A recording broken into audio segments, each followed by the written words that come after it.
Well, hello, everybody. Welcome into a Tuesday edition of the Computer America Show. Actually, it's our pre-show that we do here, our pre-video behind the scenes, and welcome to that. We have a terrific show planned for you. In the second hour, we're going to be doing computer and technology news brought to you by Slimware Utilities. They are the official optimization software of Computer America. I have a lot of news stories we even didn't get to from yesterday, so hopefully we might get to those. But, you know, there's so many great stories out there, but we're going to be bringing those to you in the second hour. In the first hour, we're going to talk about, well, obviously, the Internet of Things is really here to stay, and we have so many things to talk about when it comes to the Internet of Things. But we're going to be talking to a company who has kind of formed an alliance with Kodak.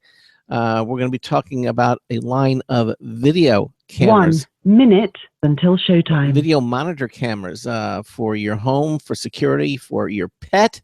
Literally, and we've got Ten here. Richard Wu is Ten's product manager. He's going to be with us for the hour. Should be a really interesting show here on the program, and we'll get that started in about 45 seconds or less. So stay tuned as we bring to you 2 hours of the Computer America Show right here at this location, as opposed to some other location. We're broadcasted all over the place, and right. Let alone you can get us other. We're everywhere. We're everywhere. Yes, we're everywhere and everywhere. So anyway, we're going to start in 15 seconds. Okay. So we'll start in 10 seconds. Your show will go live in 5 seconds. 4, 3, 2, 1.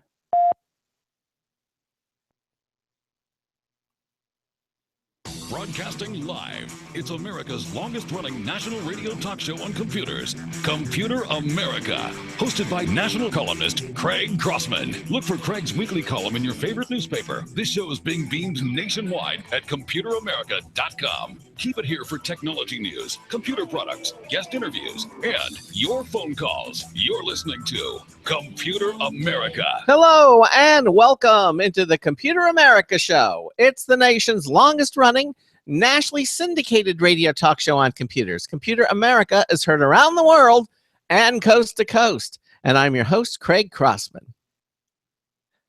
And you're muted. And I'm your co-host, Ben, who cannot control the button. I don't know. Anyhow, welcome into the show. And it is here on a glorious Tuesday afternoon. We are live Monday through Friday, 3 to 5 p.m. Eastern Time, and we've got a terrific show planned for you, as always. In the second hour, we're going to be bringing to you copious quantities of computer and technology news that's brought to you by Slimware Utilities. They are the official optimization software of Computer America. We have some stories that we did from yesterday that we didn't even get to. There was so much news yesterday, so maybe we'll catch up unless there's more and more stories. But, hey, we're going to try to bring to you as much of that as we can.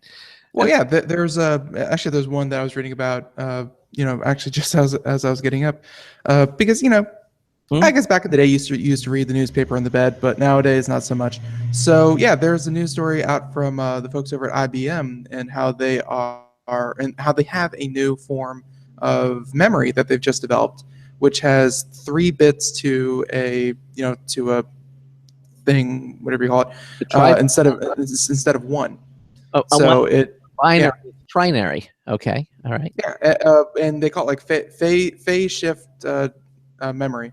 So we're going to be, kind of dissecting that whole thing that they just released. But they claim it's a revolutionary new form of memory.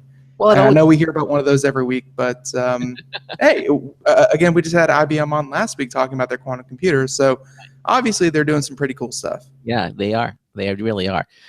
Did you go onto that website, by the way, that lets you run their quantum computer, from the cloud? I did, and unfortunately, it is not like some kind of flash-driven piano that you play on the internet.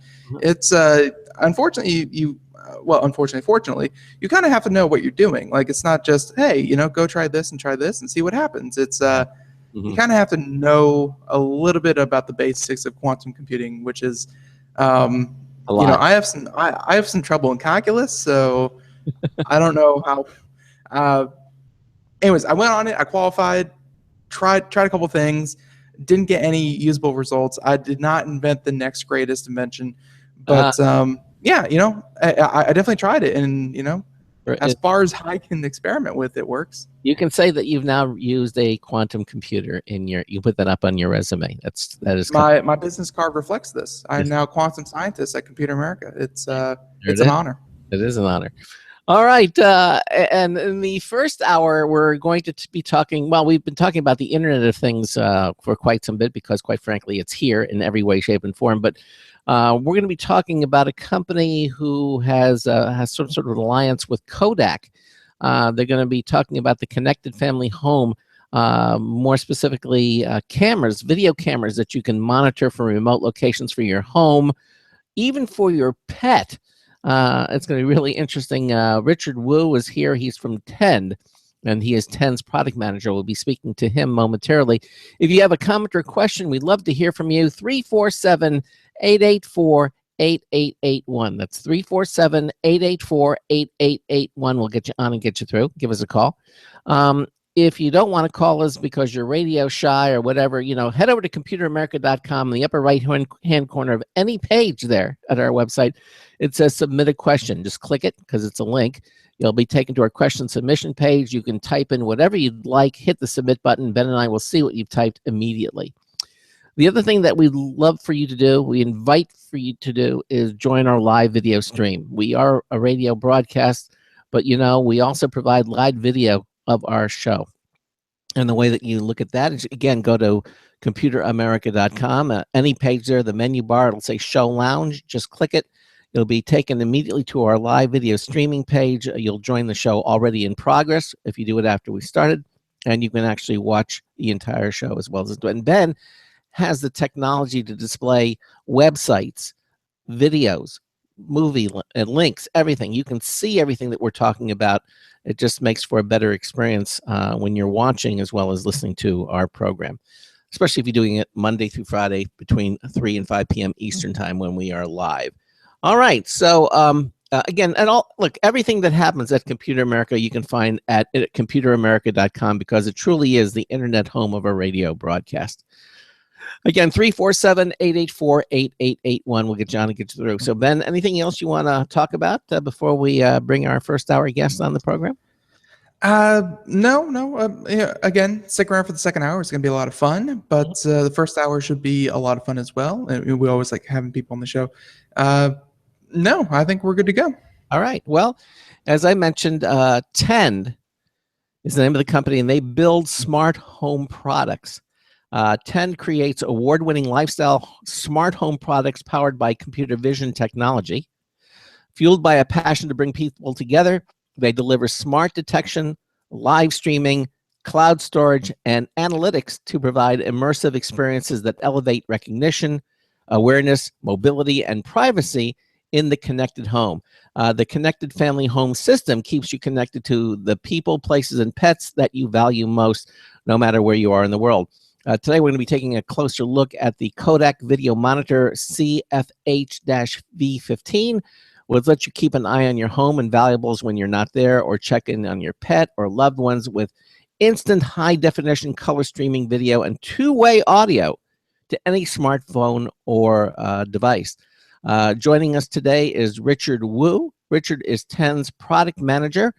Richard, welcome into Computer America. How are you? I'm doing good. Thanks for having me. Our pleasure. Our pleasure. So for our listeners, what is Tend's relationship with Kodak? What's the alliance there? Right. So we're a licensee with Kodak. I think generally with Kodak right now, most of the products that you see in the store are licensed products. And so, you know, from the technology point of view and the product point of view, we own everything, but we use kind of the globally recognized brand that is Kodak in order to kind of get our product out there and into people's houses. Okay, so you actually make the product. Kodak is making less and less products these days, right? It's pretty much just the name that at least that from what I've seen, Kodak is not the company that from 20 or 30 years ago that they used to be with cameras. You know, they had a really nice display out at CES this year, but yeah, they were really, really happy with all their patents on the technology that they're developing. But I think a lot of what they showed off at CES this year were licensed cameras. Right, and I think what they develop in house is more the commercial industrial grade products, whereas some of the consumer grade stuff is now mostly licensed, as you guys mentioned. Yeah. Okay. So, because again, I mean, I used to remember going into the drugstore and you'd see Kodak cameras and the Brownie cameras, all that stuff. Oh, little disposable ones. Yeah. Kodak is literally a household name. Yeah, it was, and I think that it's really changed. I think the transition to digital cameras, I don't know if it necessarily caught them off guard or they thought it was something that wasn't going to catch on, but obviously it did. And I think the film industry today, I mean, the actual making of photographic film is now more, how should I say? I guess it's very specialized.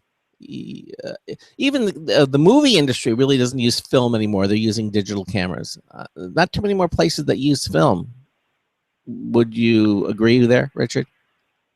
I think it's half. I mean, I'm not an expert, but being kind of a fanboy of movies, I think there's still a lot of directors and producers out there that still use film. If you went into the Kodak booth, they actually did, have a highlight of which films that or which movies that their film was filmed on. So, for example, Star Wars Episode 7 was filmed on Kodak film, and there's a couple others that I can't remember right now. But, okay. Yeah. So it's still viable. All right. So let's talk about Tend. Now, Tend makes a number of products. If you go to the Tend website, which is tendinsights.com, and we have a link to it at our website at computeramerica.com, you can see Tend, and it says products powered by Tend. And if you're watching the live video stream, Ben's actually on the Tend website. A cute little kid. It looks like a website where you go to buy cute kids. I'll be honest with you. Exactly. And then you list several of the different products here when you click on the products tab, and you can see them for yourself. So, and we're going to kind of focus, I guess pun intended, on the Kodak Video Monitor CFH V15, but they have a V10. There's a V20. There are different models. Is the V15 and the V20, are they have the Kodak name in front of them? I'm just trying to see, some of them here have you have one for Belkin, you have a BT Smart Home. There are a number of them.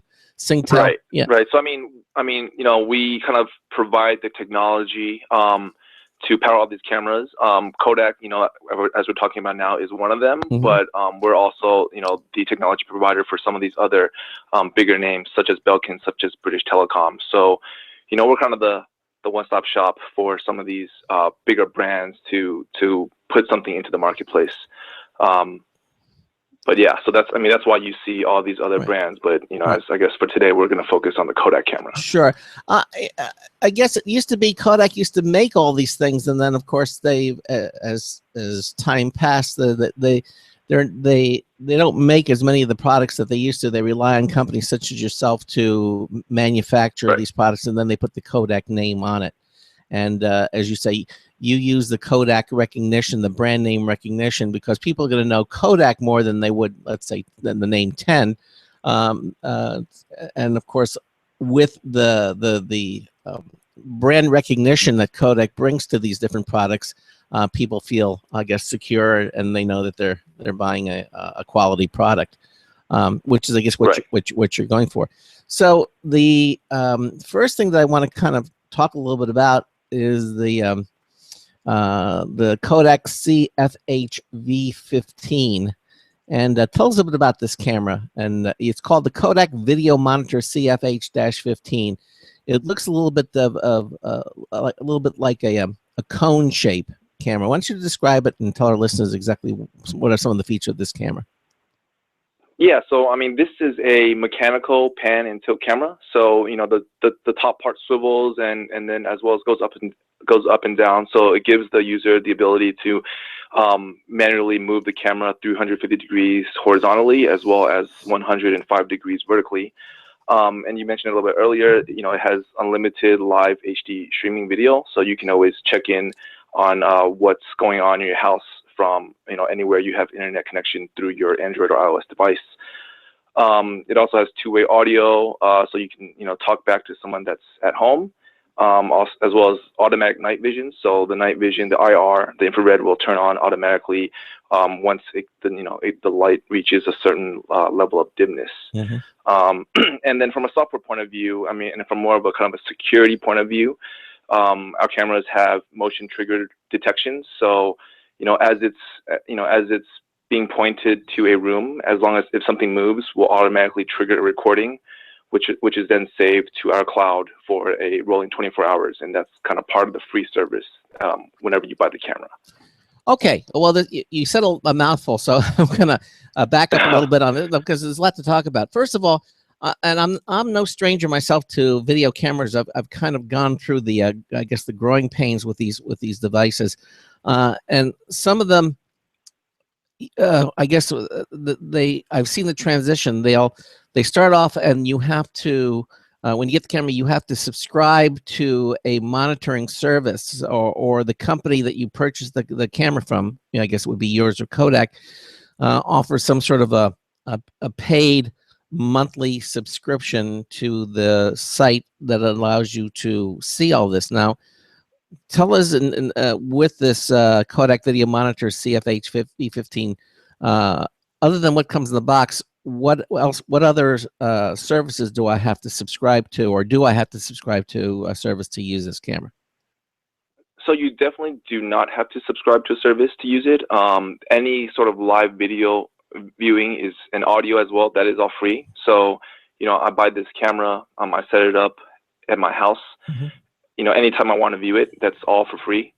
And then, as I mentioned, we have that motion trigger recording that will save onto our cloud for 24 hours, and that is all free. We do have an optional subscription-based service, and that is more for, if you want to, instead of having just that 1 day of storage, you want to extend that to 7 or 14 days. That's really what comes with the premium price. But, as far as if you just are using it on a day-to-day basis, all of that is free. All right. So from a subscription point of view. So the extension of time is then that I think is fairly common. You're seeing this in more and more cameras now. I've seen it like on the Nest camera for home video. You get it pretty much everything for free, but if you want a 7 or a 10 day or a 30 day or how much of the recording you want to save, then there's a monthly subscription fee for that additional capability. But everything else, as you said, is come out of the box. Which I kind of like, because obviously not everyone's going to use it for the same purpose. If you're using it as a security camera, yeah, it might behoove you to get 7 day, 14 day, what have you. But if you're just using it to check in on your dog, don't get me wrong, dogs are totally worth videotaping. But if you're just monitoring your pets at home, it makes sense just to get the free tier. Right. Right. Even in the free tier, you'll still get 1 day of recording, and that's also for free. So if you go to work, you come back, you can review your video within the last 24 hours, which is, I think, a very typical use case. All right, now let's talk a little bit more about the technology behind this. Again, some of the things that I did not like, and again, I guess, is that some of the earlier cameras required things like Java. Or flat, in other words, this technology that. If you didn't catch the contempt when Craig said Java there, yeah, we want to make that very apparent. Yeah, I'm sorry, but it didn't. And I noticed that a lot of times when I use that, it wouldn't work properly, or you get glitches. So what are you using HTML5 at this point in the browsers, or are you still using Java or Flash? What technology what is the underlying technology of this camera that you're using? Are you talking about the mobile app, so we have a mobile app as well as a web experience? Right, the web experience. The mobile app. Yeah. So the web experience. So the web experience is actually we do have Flash. Okay. We do use Flash. All right. But I think I mean, I think the main use case for this is actually going to be your cell phone, Okay. because as you move around, you're not going to. I mean, we have a web interface, but that's kind of more ancillary, supplementary to the main experience, which is going to be your mobile app. Okay, and the mobile app you're using, you're not worried about that technology. That doesn't really apply. So now. So let me get back. So you can watch it on a computer or you can watch it on your mobile device. Well, all right. So you were talking about use cases there, and obviously you said with the smartphone. What do you see the CFHV-V15? Great name, by the way. Really catchy. No, but what do you see it as its prime function for a consumer? So, I mean, really what we've kind of learned as we've launched this product is that, security cameras in general are kind of a bad news device. And so, if you have it at home and nobody breaks in, you're really not going to be using your camera too much. Once in a while, you'll check in. Yeah. And so what we wanted really is to create a more sticky, more engaging experience for the customer. And just, through that, as well as just kind of looking at how people are using it, we've noticed it's really a perfect camera to monitor your pet. Mm-hmm. And so, now we've kind of really shifted our focus into how do we create a more in-depth experience for pet owners? What are their pain points? And so, I guess in a little bit, we'll talk about the pet highlight reel, but that's really how that feature came to fruition. Okay. So in other words, if you're monitoring your pet while you're away in the house, I assume that uses the motion detection, or is it just always on, and it's always on when you're watching it? I mean, how do you interact with that? Right. So it's a little bit of both. Again, like if we just talk about the security camera use case. I mean, how often are you really going to go and check to see your house is empty? However, if you have a pet, I'm more inclined. Actually, I have a cat myself, so I'm more inclined to go into my app and just view that free live video stream to see, what he's doing, if he's, everything's okay. And then that storage is also, is there, if you need it. But I think, in general, people are going to just quickly log in and double check to see that everything's okay with their pet. Now, is there some sort of notification? In other words, if it detects motion, I'll get a notification saying, "Hey, I just noticed. Maybe you want to look at your camera because I just detected motion," or you turn that on or turn that off. How does that work? Because obviously, with a pet, you're gonna have more motion than you would if you're using a camera to check for break-ins. Right. So, as part of our free service, I mean, we have push notifications, phone notifications for any sort of movement. Obviously, that can get a little bit annoying if you have a lot of false alarms. As part of our kind of premium subscription-based package, we actually have pet specific notifications. So if the camera sees some movement and it's just lighting, you can choose not to get any notifications. But if the camera sees and detects that it's a cat or dog or some sort of pet, you'll get a specific notification saying, your pet was seen. Okay. And now, is it you want to have it a place where you don't want the pet to be, and then if the pet gets into that part of the house, then there's a problem, or you just want to kind of monitor, if Fido is just wandering around in the living room, it's going to let you know that it detected emotion. Yeah, I mean, I think it really depends on what you're trying to get out of it. If someone wants to kind of see, be notified and then quickly see what's going on. Anytime, Fido is moving around, then, you'll probably turn on that notification. And that way, if he does come, through the view of the camera, you can immediately view that live video and you'll get a good action shot of him. Where some people want to kind of just make sure he's not getting into trouble. So maybe you'll point it at a place where he shouldn't be. And then, if you get a notification, granted, you can't do much because you're away from your home, but at least you'll be aware of what's going on at home. You say, does it have two-way? In other words, you can hear things, and can I speak through the camera remotely as well? Yes, you can actually. And I do we do see that dogs a little bit more responsive to talking back, or your talk back versus cats. So you go, oh, hey, get out of the kitchen or something, or get out of the trash. Right. You can. Right, exactly. How well do animals? So you said in your finding that cats aren't as responsive? Shocking. Yeah, I think just in general. I mean, this is just my experience. But I mean, I think dogs in general are a little bit more in tune to their owners' voices, whereas cats are kind of a little bit more indifferent, a little bit more independent.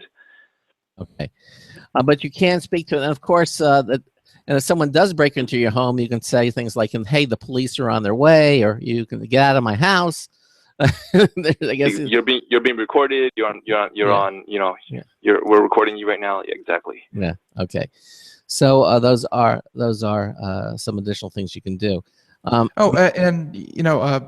used to work nights, and sure, you leave one light on to just try to trick people that there are people here, so you don't break in at night.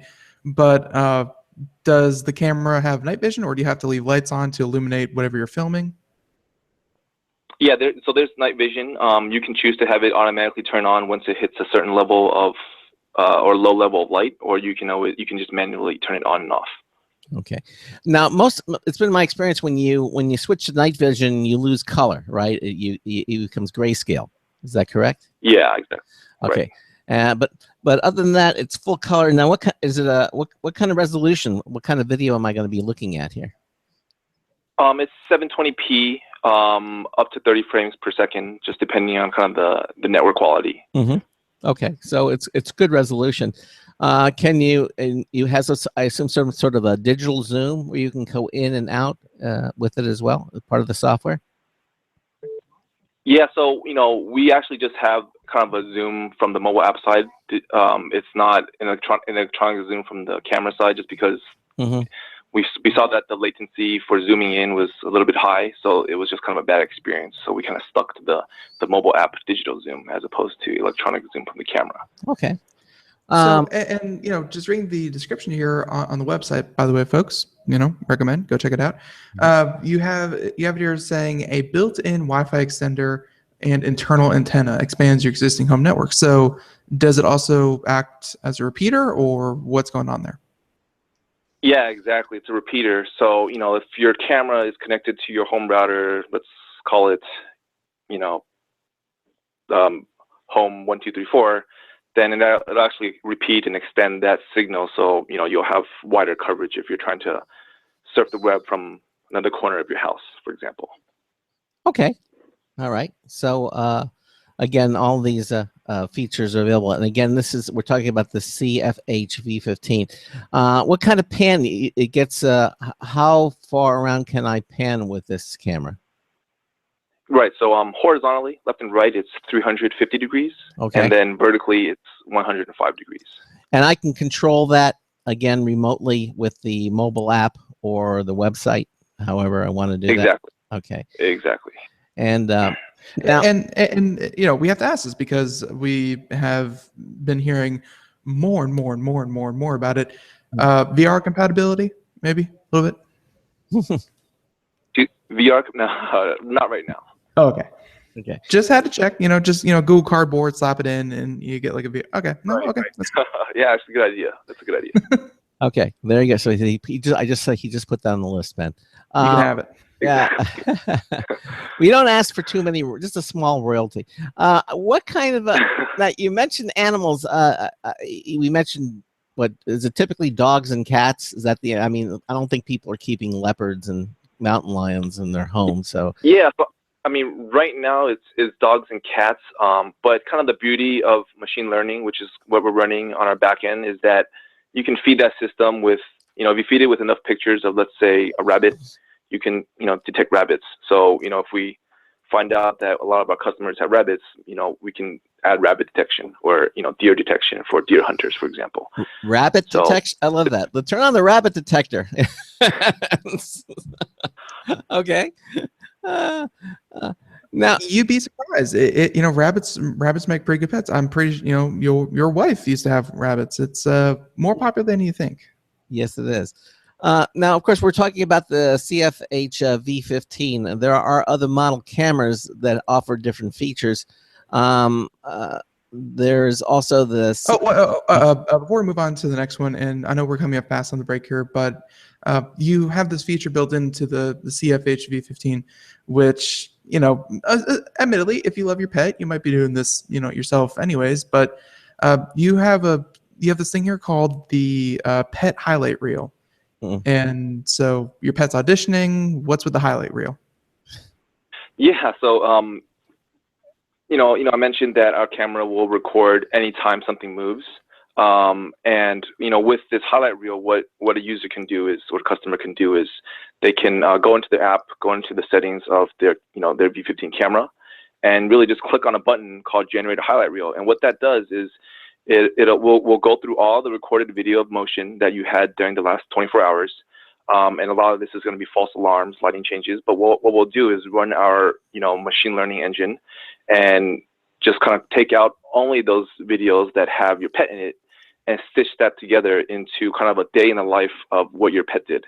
And then, the user can actually select a predetermined list of songs. They can choose a song, and then they'll just create a short little music video of what your pet did during that day. And that's basically called the pet highlight. Highlight. Pet highlight reel. Exactly. That's adorable. It is. It's adorable. All right. Well, I'll tell you what, Richard, we're at the bottom of the hour break. And when we come back, we're going to talk about some of the other cameras that 10 makes for Kodak and as well as other companies. Again, 347-884-8881 will get you on and get you through. Ben and I are talking to Richard Wu. He is the product manager for Tend. And we're going to be talking about some of their other cameras. We also have another News Tispels review for Marty Winston today. We're going to be talking about the Vivint doorbell camera. See, yet another camera. We'll be right back with more. You're listening to the Computer America Show. Please stay with us. Sometimes disaster strikes. Data can be lost due to many different reasons. Accidental reformatting, power spikes, virus attacks.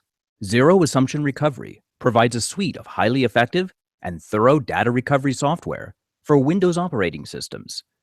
ZA is suitable for home users and small businesses who need a powerful data recovery solution for Windows and Linux file systems. Go to z-a-recovery.com. Sometimes disaster strikes. Data can be lost due to many different reasons. Accidental reformatting, power spikes, virus attacks. Zero Assumption Recovery provides a suite of highly effective and thorough data recovery software for Windows operating systems. ZA is suitable for home users and small businesses who need a powerful data recovery solution for Windows and Linux file systems. Go to z-a-recovery.com. Hi, this is Craig Crossman, host of the Computer America Show. Long before Vistaprint asked me to tell you about them, my wife and I have been using Vistaprint for years, making business cards, having the Computer America logo placed on the polo shirts we use at conventions like CES, even printing a business card for our personal lives with our home address and phone number. In fact, Vistaprint offers tons of custom products for home and office needs, and Vistaprint absolutely guarantees you'll love their products every time, or they will make it right. In fact, they'll give you 500 business cards for just $9.99 when you enter my promo code Craig at checkout. Just go to their website at www.vistaprint.com and see how easy it is to design your own stuff using their web-based custom design service. Remember to use my code Craig and save up to 50% over their regular pricing. So don't wait. Go to vistaprint.com and order today.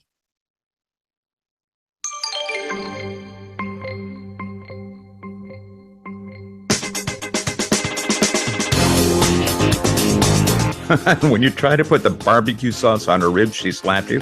Hi, I'm Marty Winston with the News Tips Bulletin Review for Computer America. This time, the Vivint doorbell camera. Part of the Vivint Connected Home collection is a very clever doorbell camera.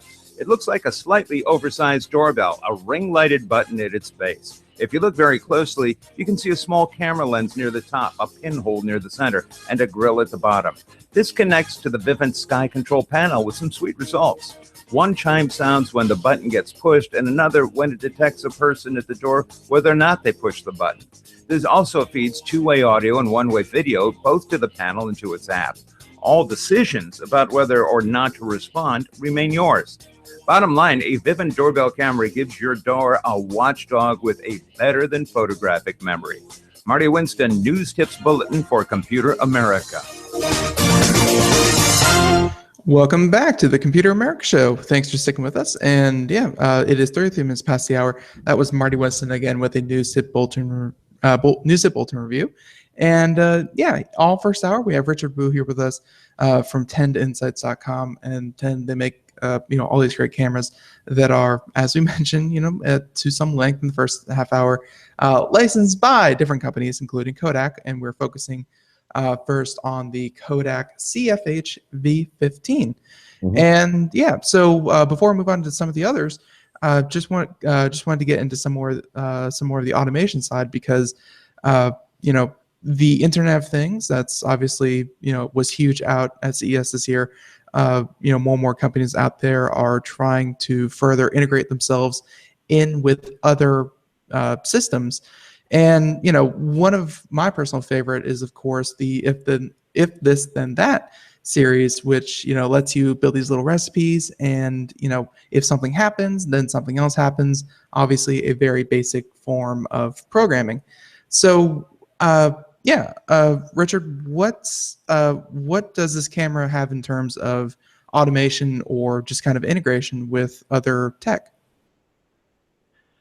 Yeah, so right now, the only thing we really have is IFT integration, as you mentioned. So, this obviously you'll need another product or another device for our camera to interact with. But I guess one of the main use cases would be, for example, once some sort of motion is detected, we'll turn on the light for you. But we're looking into integration with some of these other ecosystems, like Samsung's ecosystem, as well as Apple's ecosystem, Apple HomeKit.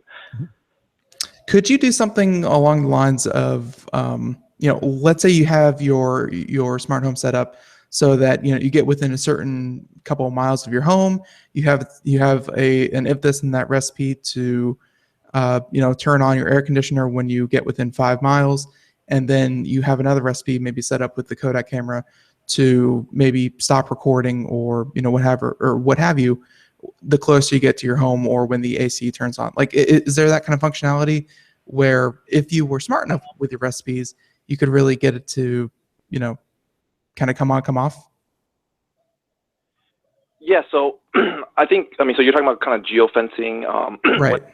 You're at a certain proximity. So, the app, our app right now, our camera right now, as a standalone, doesn't have that feature.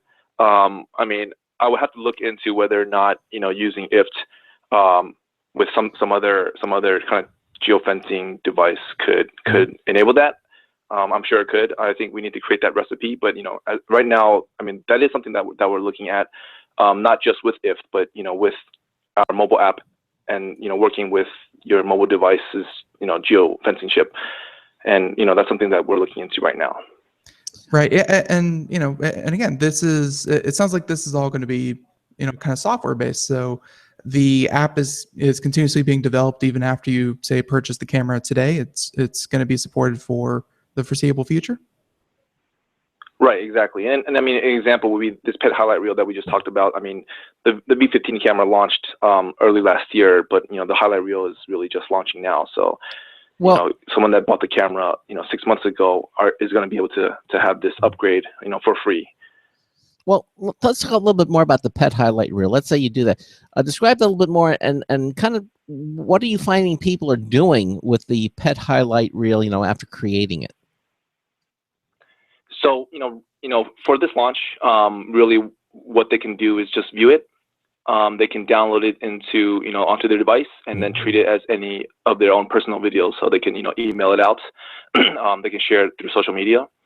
And then kind of for the next phase of this, as we keep iterating, is to allow them to edit these videos by, they can either add or remove some of these videos, based on whether they like or dislike it.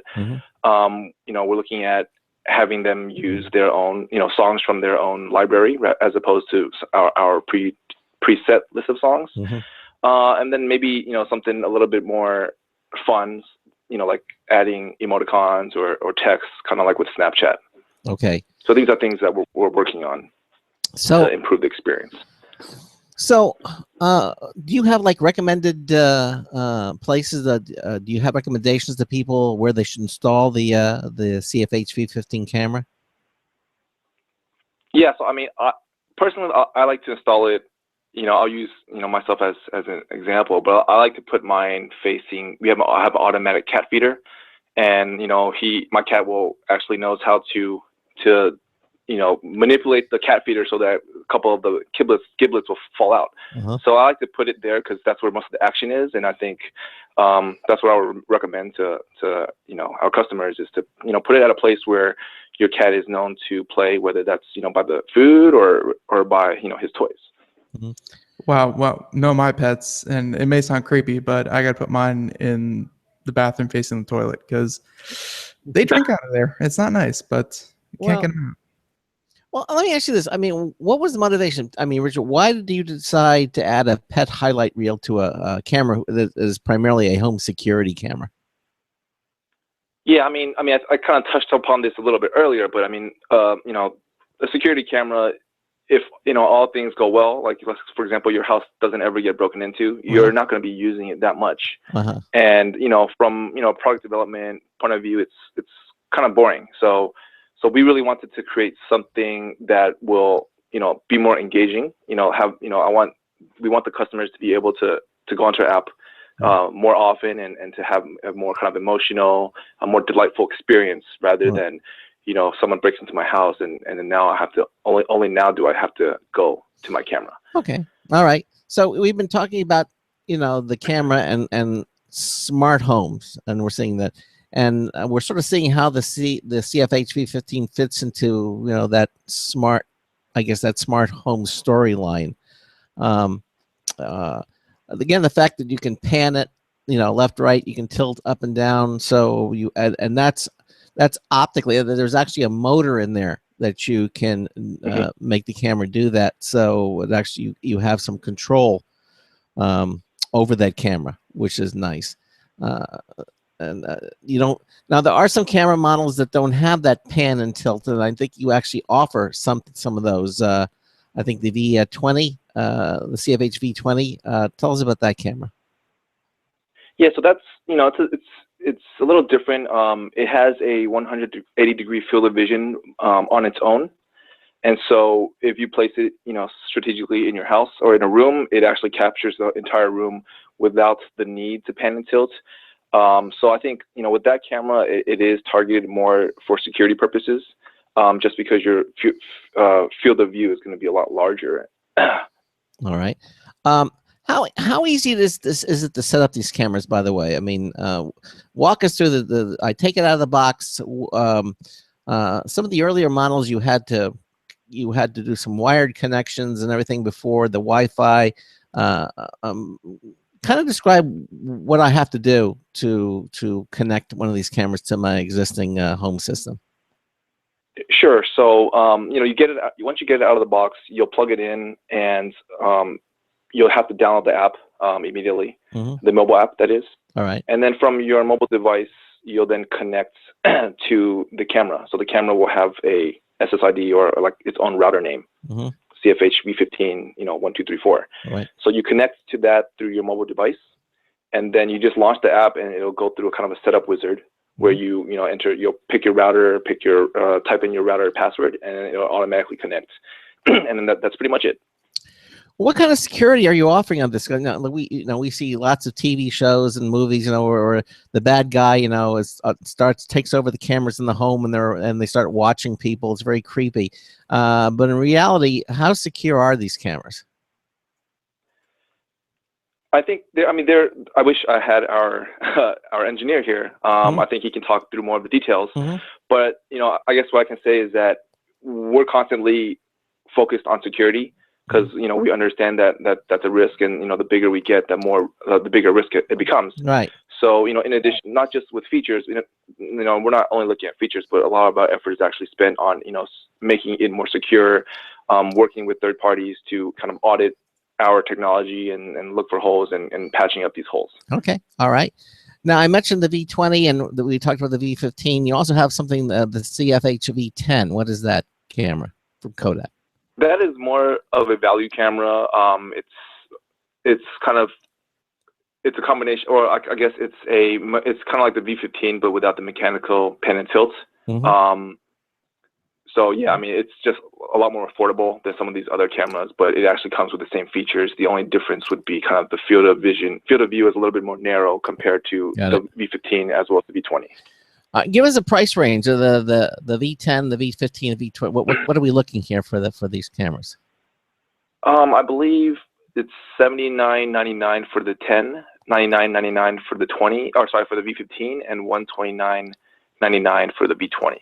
Okay, so the V20 is more of the top of the line, without the need to pan and tilt because it just has a wider field of vision. Exactly.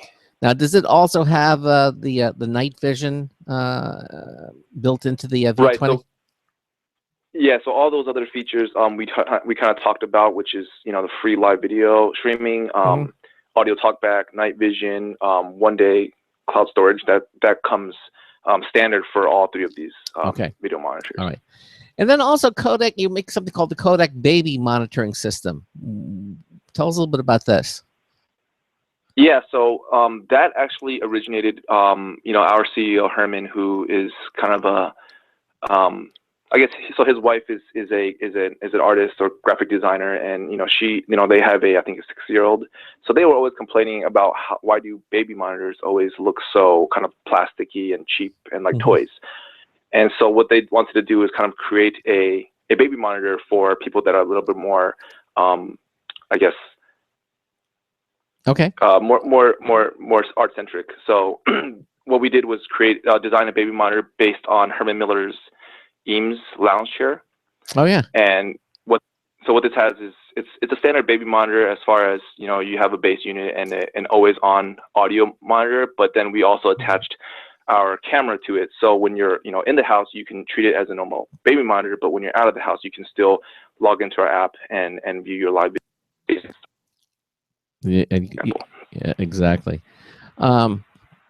Okay.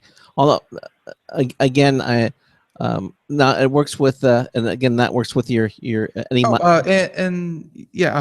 sure it works with smartphones, tablets, and all that kind of thing. But let's say you have multiple cameras in multiple situations. Multiple CFH V15s, V20s. Can they kind of work together in one app, or do you kind of need to switch from camera to camera if you have multiple?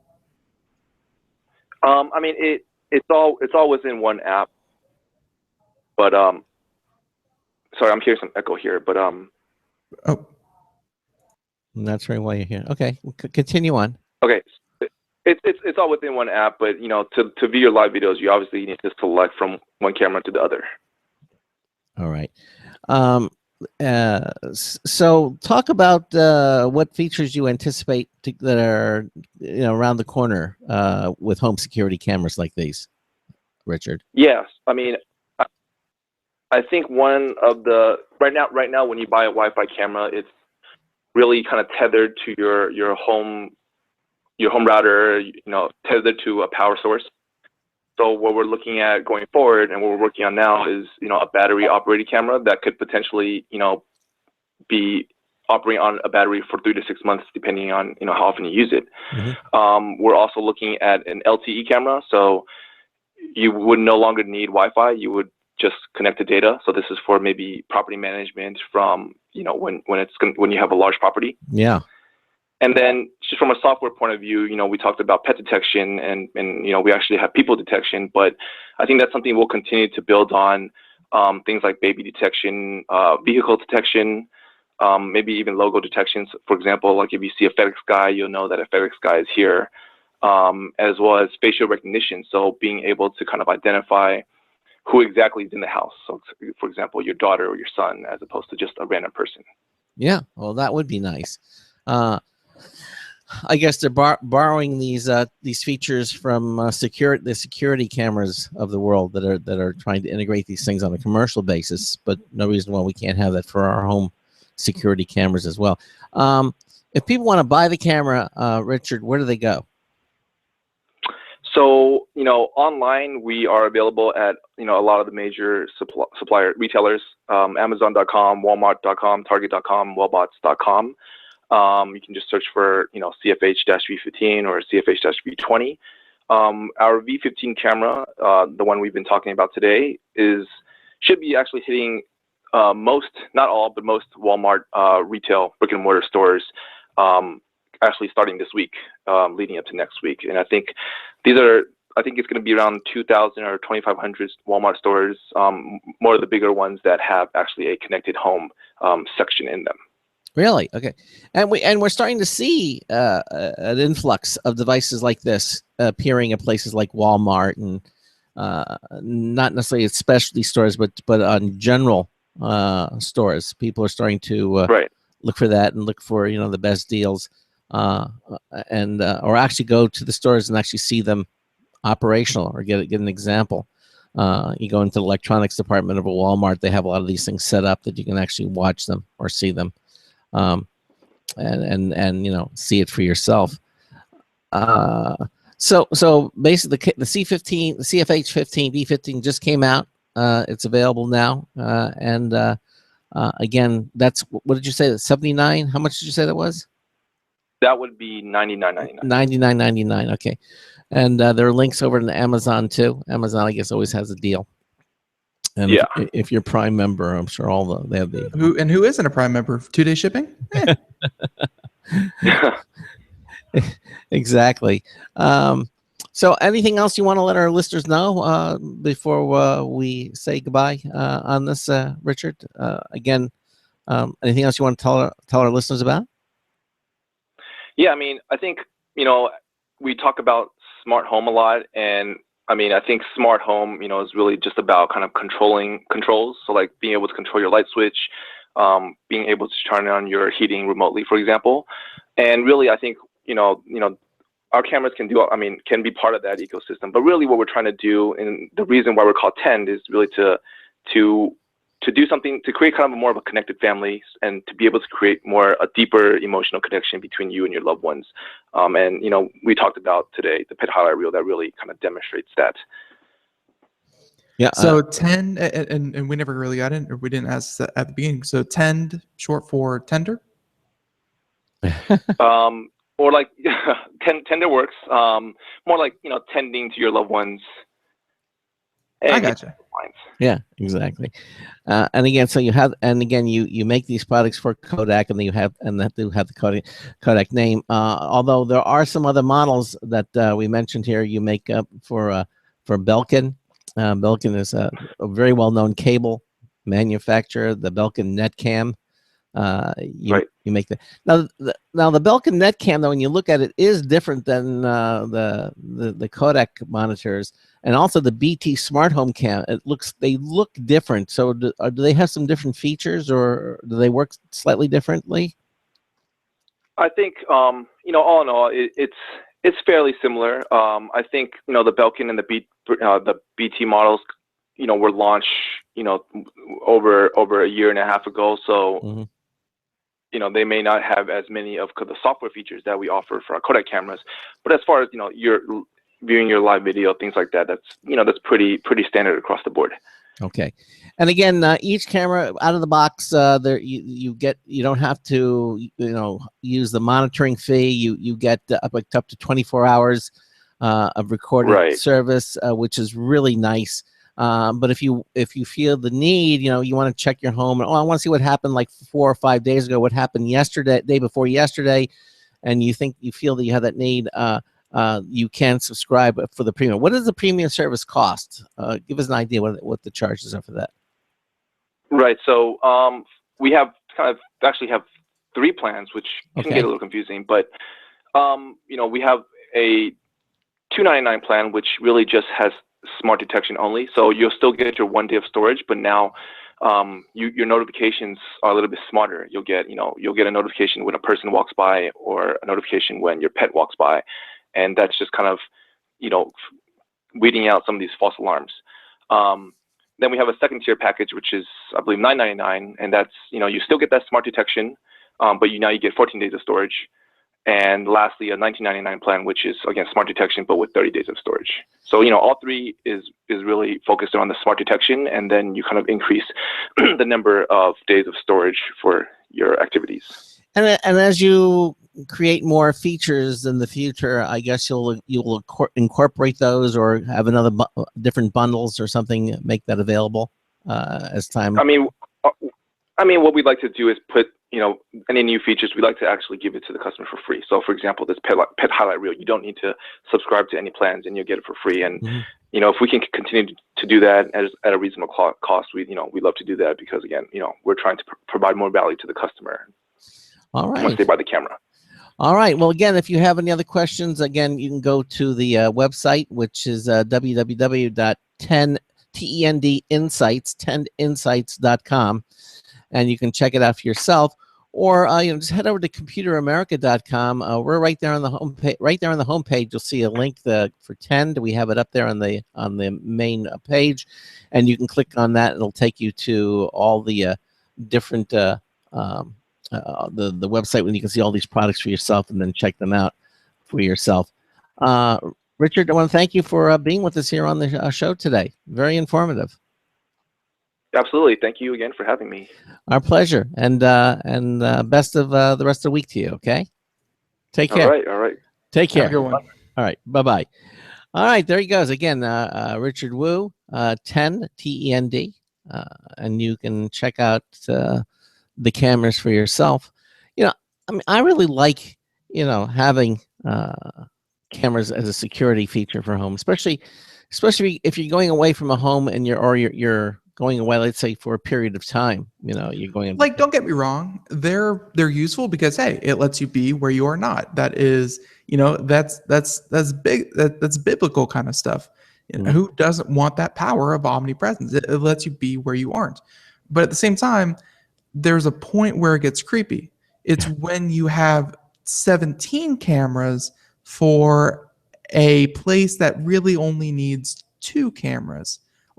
There's a point where cameras can get too intrusive, and I think now, with a lot of these camera systems that we're seeing, 10 included, they're making these solutions where you really just need kind of one camera. Admittedly, it has the 350-degree pan, and 110-degree tilt, or 105-degree tilt. So one camera can really look around an entire room. It's not just setting up in a corner and then you can only see out into the room. Something like this one you put on, let's say, a coffee table, and then you can see the entire room from one location. So, I'm just saying that there's a point where home security is one thing. Having 18 cameras turns you into a compound. Seems like. Well, I guess it's where I guess each situation is unique unto itself. If you're living alone in a relatively large home, you're gonna. I mean, there's no one's privacy for you to intrude. I mean, you live by yourself. That's fine, and you want to monitor your house other than your own. Yeah, right. I mean, but when you're away, you want to make sure that your home is secure. But if you live with other people in the home, obviously, then you want to make sure that you either let them know or you get their agreement to do it. I mean, these are all things that would be important, I would think. So, okay. Well, we've got some computer and technology news, some interesting stories coming up. This is a cool one. How about matches that don't use fire? Fireless matches? So, the complete opposite of what you want in a match. Yeah, exactly.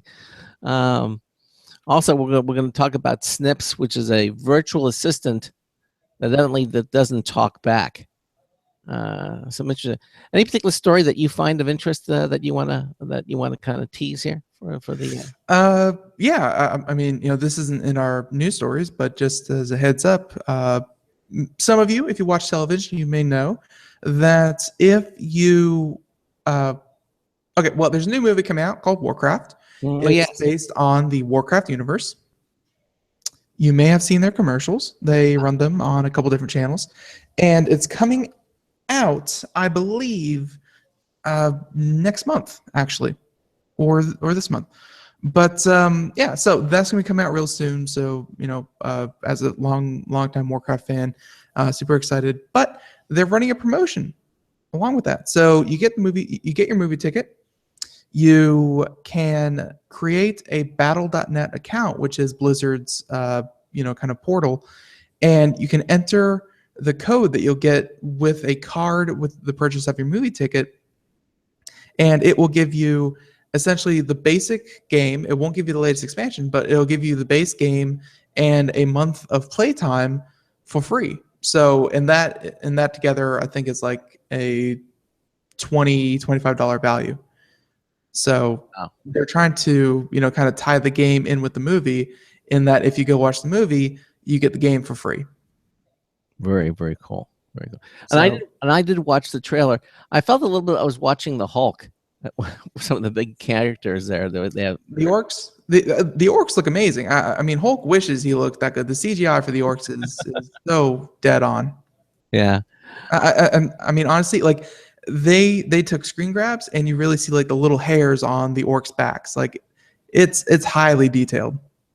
Very, very. And it does look extremely cool as well.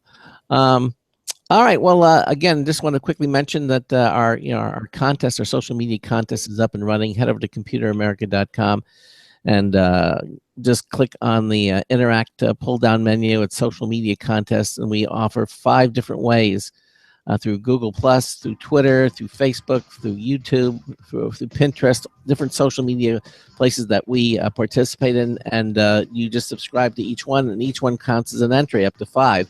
And every Friday, we give away that M535 Bluetooth wireless mouse from Logitech. And in order to do the drawing, just head over to computeramerica.com. It's all free, and enter in.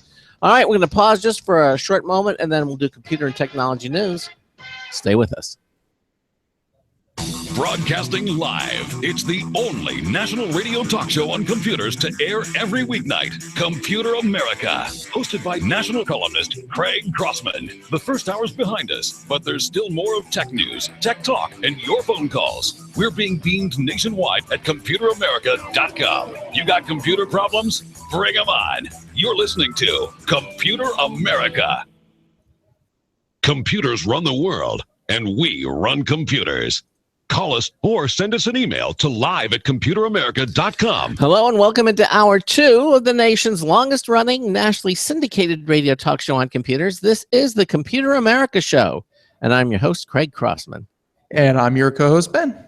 And we continue on. Again, thanks to Ten for being with us in the first hour. If you missed any portion of the show, you certainly can listen to it again. We archive all of our shows at computeramerica.com. Just head over to our website, computeramerica.com, and you click on the archives button. You can listen to us on the Blog Talk Radio Network, on SoundCloud, Stitcher, Apple's iTunes, the IRN Radio Network, the TuneIn Radio Network, all carry the show. And so if you miss any portion of the program, you certainly can listen to it again. You can even watch our archives repeat, so you can see all of that as well. Again, it's all at computeramerica.com.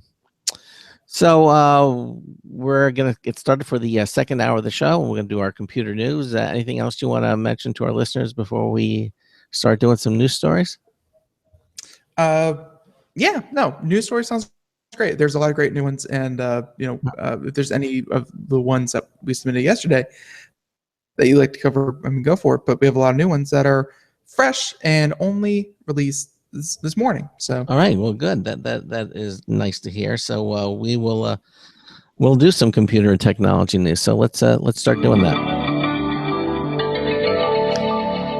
Today's computer and technology news is brought to you by Slimware Utilities, the official optimization software of Computer America. You can visit them at slimwareutilities.com to clean, speed up, and optimize your Windows system. Please check them out at slimwareutilities.com. You'll be happy that you did. You'll thank us for it. slimwareutilities.com. All right. Let's start this wonderful Tuesday of news stories off with how about this one? This one from Ars Technica, and this is going to be a big one for any of you who are fans of Xbox, and especially rare Xbox usernames. So this is from Ars Technica, and yeah, Mr. Sam, I'm not even gonna try the last Sam, Mr. Russian, and yeah, so 1 million dormant Xbox Live gamer tags can be yours starting Wednesday. And again, tomorrow, again, as of this reading, Wednesday rollout will include proper nouns and greatest inventions of all time. Wow. So, and, you know, this is big for anyone out there who's played video games before because, you know, you can have a role-playing kind of name. Like, you know, you can be, you know, RNL of the blah, blah, blah, blah, blah. And like, you know, just have like your own little character. But then there's an entirely different subsection of gamers out there who want the username chair, or they want the username milk. Like they want, you know, easily identifiable, recognizable words. Like they don't want names, they want words. And that is exactly what is happening tomorrow on Xbox Live. So the article starts off saying that, are you the type to dash mildly toward any new online service sign-up page, even if you think you'll never touch it again, just to lock down the username of choice? And as any good geek knows, handles are a precious commodity, especially for free services that don't have explicitly advertised nickname recycling policies. Mm-hmm. So one ecosystem, Xbox Live, again, may have a respite in store for users that who want to remove extraneous numbers of characters from their gamer tag of choice. So, on Monday, yesterday, the Xbox Live PR chief confirmed that a slew of nearly 1 million dormant gamer tags will be available for qualified Xbox Live Gold members starting on May 18th. So you're allowed to change your username if you are a Gold member, by the way. All right. So yeah, and again, May 18th at 2 p.m. Eastern time. So Eastern. Mm-hmm. So Microsoft has apparently been careful about the dormant, what the word dormant means.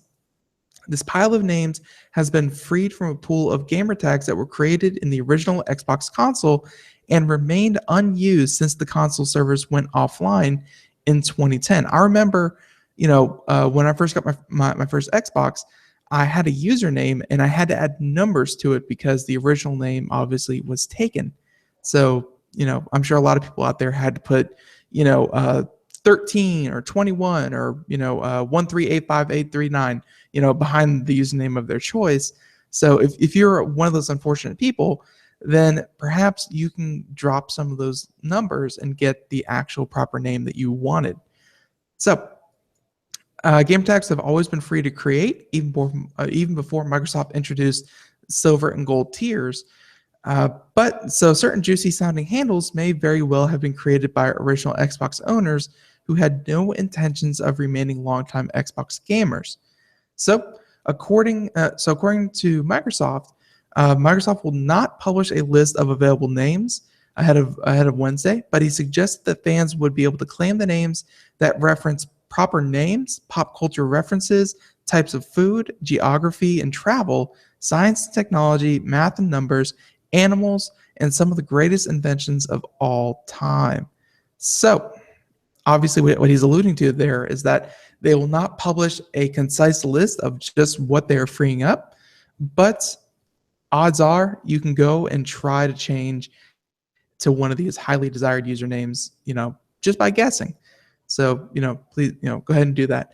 So, yeah, but a cursory search for names that have 0 gamer score include Nostradamus, Grilled Cheese, Nintendo, you know, so obviously Nostradamus and Nintendo highly prize Xbox Live gamer tags.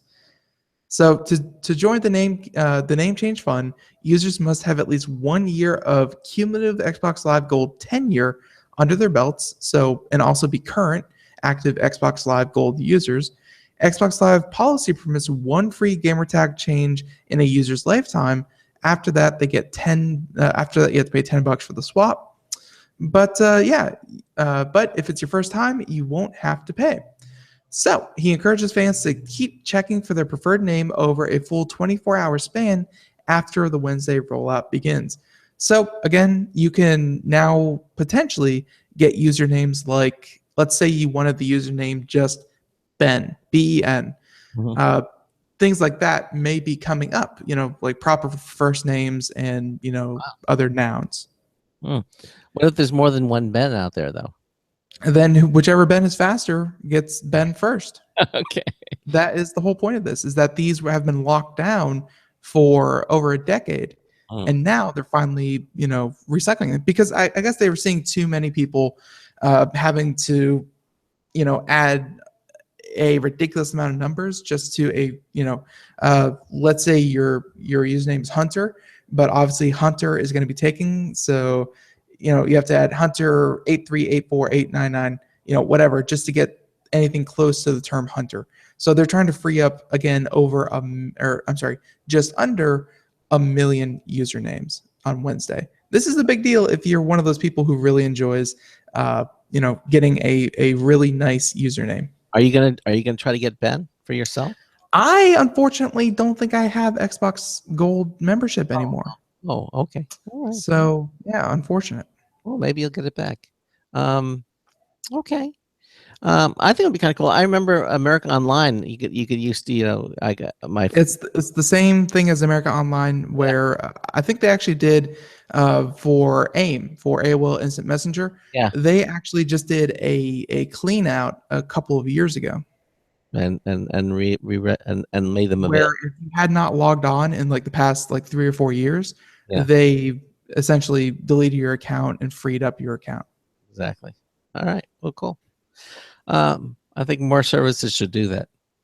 It's honestly, it hasn't really been a problem because, I mean, let's face it, how long have online services really been available for? Yeah. New ecosystems come up all the time, and certain ecosystems, admittedly, AOL is one thing, Gmail's another, but, new ecosystems, when they pop up, everything's out in the open.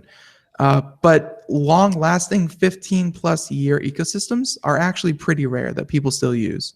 Mhm. So, Facebook could probably has their own recycling method, because again, with 1 billion users, you don't want people just sitting on highly desired usernames. But yeah, I think we're going to see more and more of it. It just hasn't really been in demand, because how many ecosystems have really been around for 10+ years? Yeah. Not many. Nope.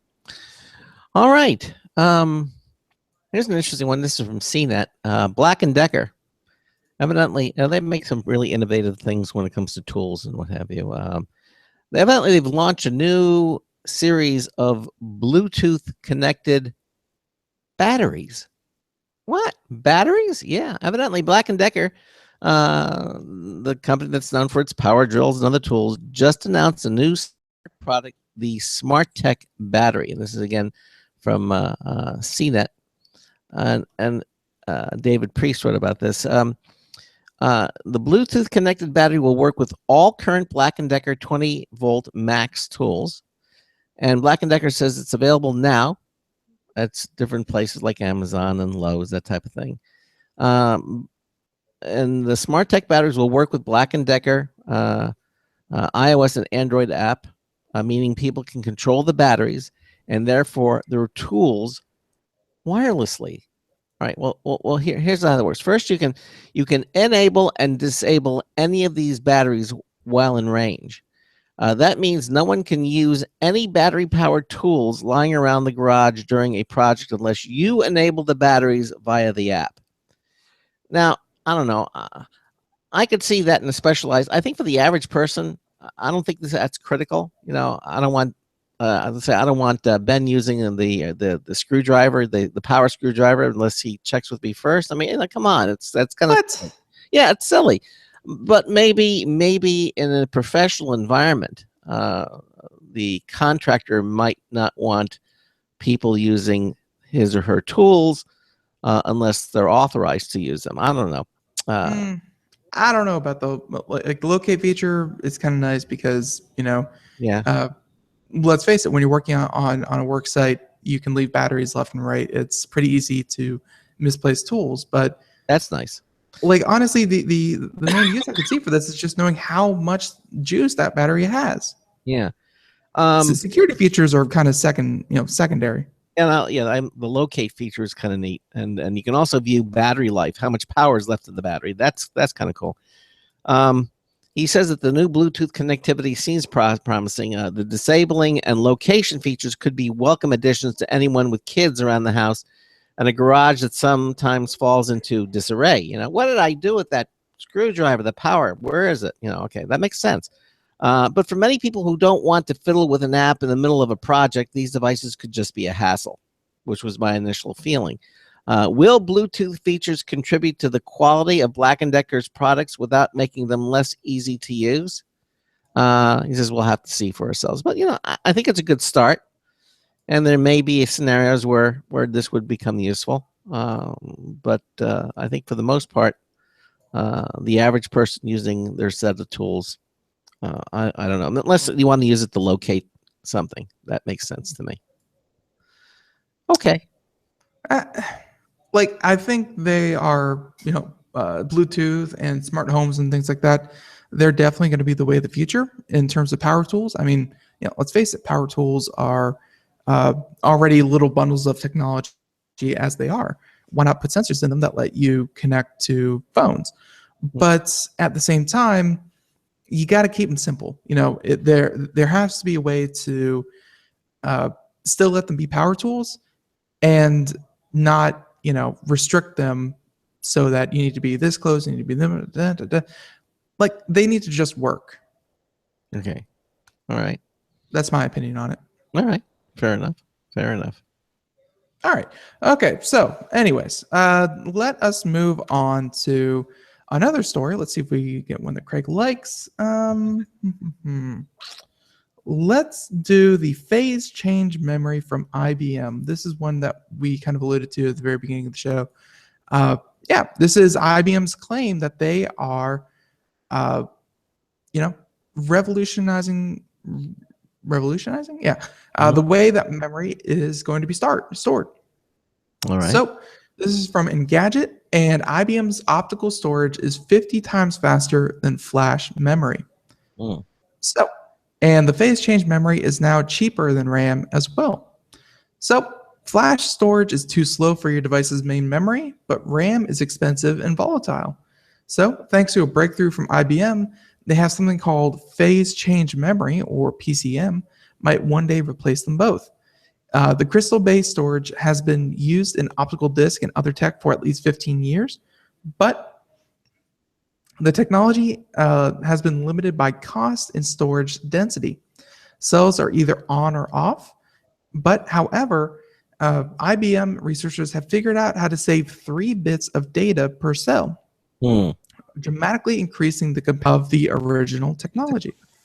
So to store phase change memory data on Blu-ray disc, you apply a high current to the amorphous non-crystalline glass material, transforming them into a more conductive crystal form. So to read it back, you apply a low voltage to measure the conductivity, and when it's high, the state is 1, and when it's low, it's 0. So that's how you turn a crystalline structure into a traditional form of memory. So by heating up the materials, more states can be stored, but the problem is the crystal can drift depending on the ambient temperature. And IBM's team figured out how to track and encode these variations, allowing them to reliably read 3 bits of data per cell long after it was written. Very important there. Yeah. So that suddenly makes PCM a lot more interesting. Its speed is currently much better than flash, but the costs are as high as RAM thanks to the low density. So, quote, reaching the 3 bits per cell is a significant milestone because at this density, the cost of phase change memory will be significantly less than DRAM and closer to flash. So cheaper, better, and longer lasting. So for instance, PCM memory could be used in conjunction with flash to create an extremely fast cache for a cell phone. So they're saying that a mobile phone's operating system could be stored in PCM, enabling the phone to launch in a few seconds. instead of if anyone has a smartphone nowadays, it might take about 2 minutes for it to completely boot, beginning to end. So it could also replace regular solid-state drives for time-critical applications because PCM memory can read data in less than 1 microsecond, compared to about 70 microseconds for flash. So RAM is still much faster, of course, but in certain applications, PCM could work as universal storage and replace both RAM and flash memory.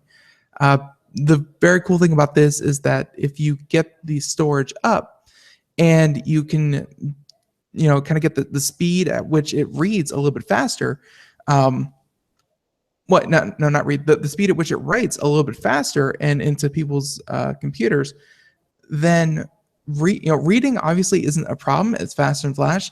Writing and saving to memory is obviously a problem. But if you can overcome those two hurdles, all of a sudden you wouldn't need a solid state drive. You wouldn't need a hard disk drive. You wouldn't need RAM of any sort. You would just have one block of memory all in this phase change memory system. So the RAM in your graphics card, the RAM in your computer, the RAM for your processor, all the memory of any sort. Again, these are huge ifs. If they can make this technology a little bit better, would be replaced by one block of memory that could be kind of used universally by your computer. Yeah. How far away is this though? It's been used for the past 15 years in solid state drives. Okay, and they're going to bring it now to. It's been in the consumer space in solid state drives. Right, but the story here is about bringing it to. Bring it to what? To a different form factor. Is that what they're talking about? No, they are talking about IBM, and obviously they spend a lot of money in their research. Right. The researchers have found a way to measure the minute differences in before it was either very conductive or not very conductive, and again that was your zeros and your ones, and now they have found a way to differentiate between highly conductive, semiconductive, non-conductive, and really measure multiple states within one bit. So you can have multiple bits to one cell. So basically, it's a trinary system, and they're going to be able to. Well, trinary for now, but obviously that could expand to even more because, again, if you can measure the difference between two temperatures, why can't you measure the difference between 3 or 4 or 5? Okay. Sounds like it's almost like analog, getting back to an analog state. Well, because that's how computers are kind of functioning nowadays, everything is, here's new technology, how do we get it to work with analog? Like, how do we convey it to analog? Mm-hmm. So this traditionally has been that way, but they're trying to get it to be a little bit better than analog. So again, it's going to be faster reading than RAM is.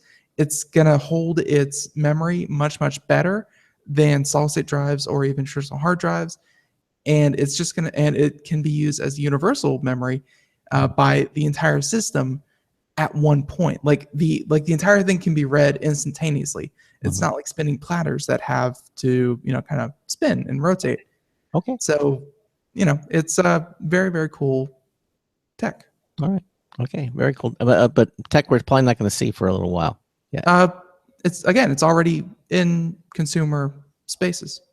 But so how come we're not seeing the advantages of those? We absolutely are. That's how solid state drives. This is the technology used in the cache for solid state drives. So then I'm confused. If this is where you're using it and we've been using it for years, what is this new story about? I mean, what is it telling us that the new story is the phase change memory? Traditionally, it's either been ones or zeros with highly conductive or not very conductive. And now they're able to tell the difference between semiconductive, highly conductive, non-conductive, and all the different shades in semiconductive. They've increased the memory capacity of phase change. Okay, and are we going to be seeing this in consumer products? We've already been seeing it in consumer products. Okay. Then I'm not getting. I'm not I getting. feel like you're not getting it, Craig. I'm not getting it. I don't. Either it's here or it isn't. You're saying it's here. It sounds like It's here. It's been here for 15 years. This is not new technology. What's newsworthy? It's performed in a lab and needs time to develop. It's Okay. been developed Okay. So when will we be able to use it as consumers? right now. Right now. Okay. So we've been using it, and I'm not getting this at all. So let's just go to the next story. Craig. I don't get it, because you're saying it's new, and then you're saying, but it's been here for 15 years. You're making it newsworthy. What is the thing that's newsworthy? I don't get The it. thing is newsworthy is that they can now differentiate between multiple levels of phase change. Okay. All right. And we don't have to buy anything. We can use existing this multiple levels of phase change. We can use it right now, or it still has to be approved. We have to figure it out. It's just in the lab right now, and it's not here for consumers. It's like phase change 2.0. We're currently using 1.0, and now 2.0 is in the works. Okay. So 2.0 is in the works. It's not available yet, but we will see it after. That's like saying iOS 8 isn't available, but we're never going to see it because iOS 7 is here. It's like okay. it's here, but it's just not in that iteration. All right. Okay. All right. We did a story about, we sort of laughed at it. A woman was texting and she walked right into fell into a water fountain in a mall, and the people are distracted because of the stories that we hear stories of this time and time again. Well, this is not texting, but GPS is also notorious when it comes to doing this thing. People, according to this story from BGR, are still driving into lakes because their GPS tells them to. And the story by Yanni Heisler, he says, we've seen the GPS directions gone awry scenario played out in TV shows a number of times, but perhaps the most well-known example comes from an old episode of The Office where Michael and Dwight both ignore their common sense instincts and instead blindly drive the car into a lake. Well, recently, and rather unfortunately, a Canadian woman on the road had her own moment like that when, in the midst of a rainstorm and accompanying fog with low visibility, she followed her GPS's driving instructions only to find herself in the middle of a freezing lake in Ontario. Now, thankfully, the woman reacted quickly and rolled down her window, whereupon she exited the vehicle to swim safely to shore.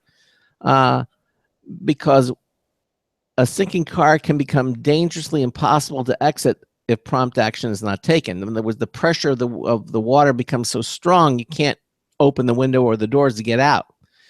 Fortunately, she did that before the car went too deep under the water. Now, an accompanying report from the Toronto Sun relays that the woman managed to escape with no injuries or even the slightest hint of hypothermia. It's worth noting that alcohol was not a factor in the mishap. But interestingly enough, faulty GPS directions over the years have resulted in absent-minded drivers getting themselves in all sorts of wacky and bizarre situations over the years, including one instance where a car drove right into a house. Okay. So basically, I guess the moral of the story of this particular news story is, don't blindly follow your GPS. This should be, anyone who's used a GPS, this should be really apparent to you. As accurate as these devices and more reliable these devices have become over the years, still, you need to, take that information with a grain of salt. Make sure that it is in fact a road that you want to turn. There is a road there that you're about to turn onto, and not making a left turn going over a cliff. Just because the GPS told you to make a left turn and there's no road there. I think that's basically the summation of this story. Is just basically use your GPS and any technology for that matter, but temper that with some good common sense. I think that's the moral of that story.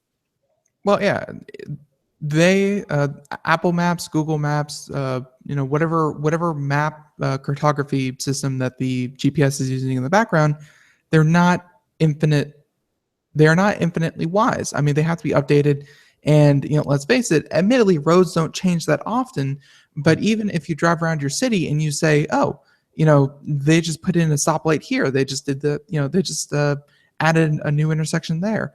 Mhm. Like all those things, if the company hasn't gotten, if the back end hasn't gotten around to updating itself within the past, couple weeks, then obviously it's going to give you wrong directions at that point as well. Just like, if before there was a road there and now it's a lake, then don't drive into a lake, folks. Exactly. All right. All right, then. So let us move from driving into lakes into, how about some LED matches?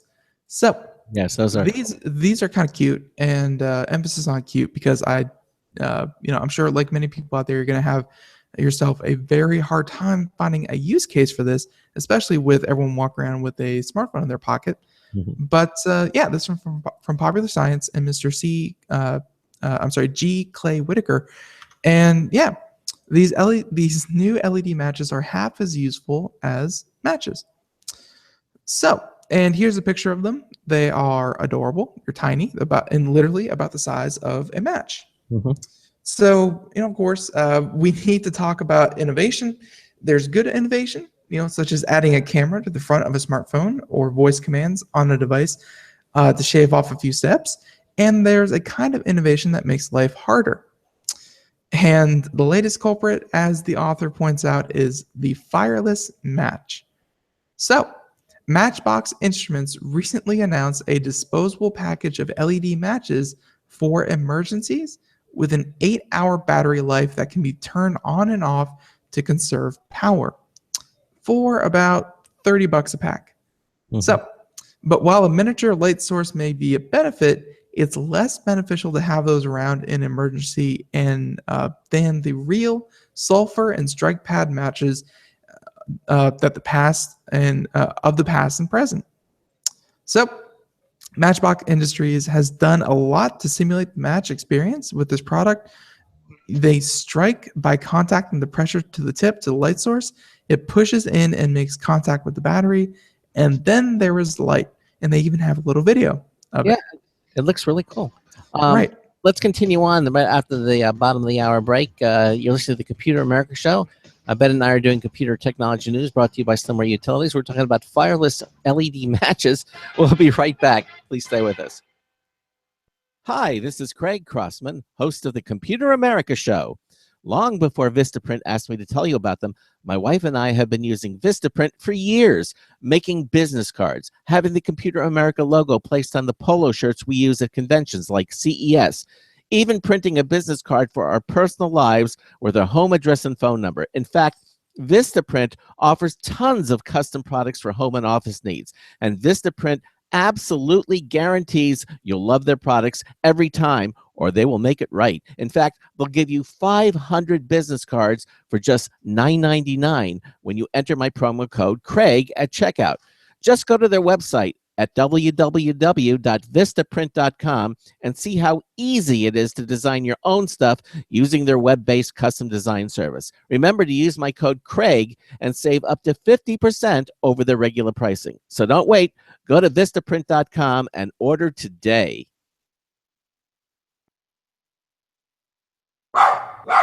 Looking for a best friend? Brother Wolf Animal Rescue has your best friend waiting just for you. The mission of Brother Wolf Animal Rescue is to help build a sustainable, no-kill community where no dogs or cats are ever killed for population control, where true euthanasia is reserved only for animals who are irremediably suffering or for animals who are truly a threat to society and with no hope of rehabilitation. Brother Wolf staff and volunteers go door to door, neighborhood by neighborhood, to educate citizens about local resources available for at-risk pets and to help their families connect with those resources. Brother Wolf's community-based approach to no-kill helps keep family pets healthy, happy, and in their homes and out of the local shelter system in the first place. For more information or to make a tax-deductible donation to this wonderful 501c3 organization, visit their website at www.bwar.org.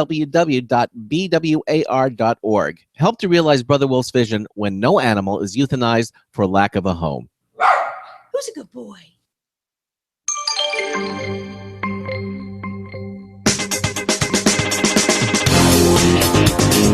No, not drone bombers, drone photo bombers.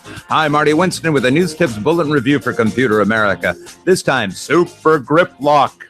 It's amazing what inventive people can do with some hook and loop fabric and a sewing machine. Super Grip Lock is a 9.5-inch long strip when the hooks and loops are engaged, with a small pocket on one end and instructions printed on its synthetic fabric backing.